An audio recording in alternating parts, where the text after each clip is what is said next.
Good morning mga kabrod, mga ka-ex-abroad. Kumusta ang tulog ninyo?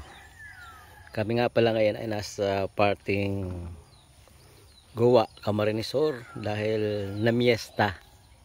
At dahil tapos na ang piyesta, tayo naman ay nagpaplano umuwi sa Ragay.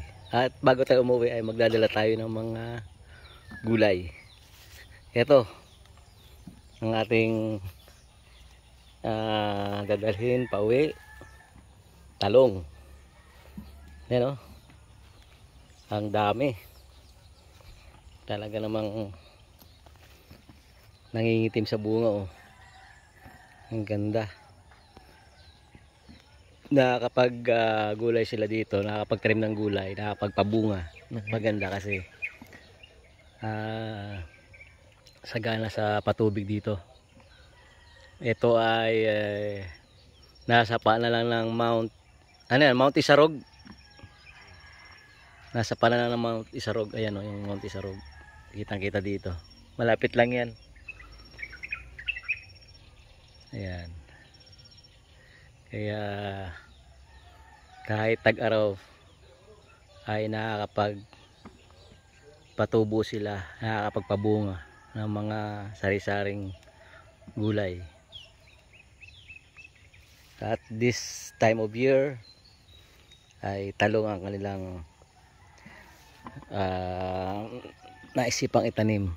Dati ang tanim dito ay kamatis. Nung nakaraan namang mga taon ay ampalaya. So paiba-iba. At magkano ba kilo ng talong ngayon? Papamurahin natin ang talong sa palengke ng Jares. Eto na nga yung nakuha natin mga ka-abroad na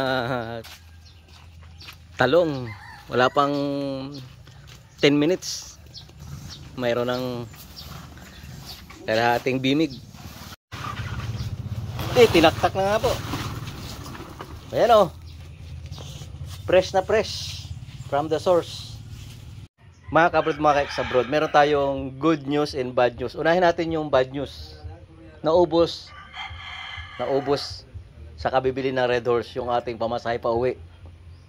Pero ang good news ito, dahil marami nga tayong talong na napitas ngayong araw na ito, barter na lang. Sasakay tayo ng bus, ibabayad natin sa sakong talong sa konduktor. Tingnan natin kung tatanggapin.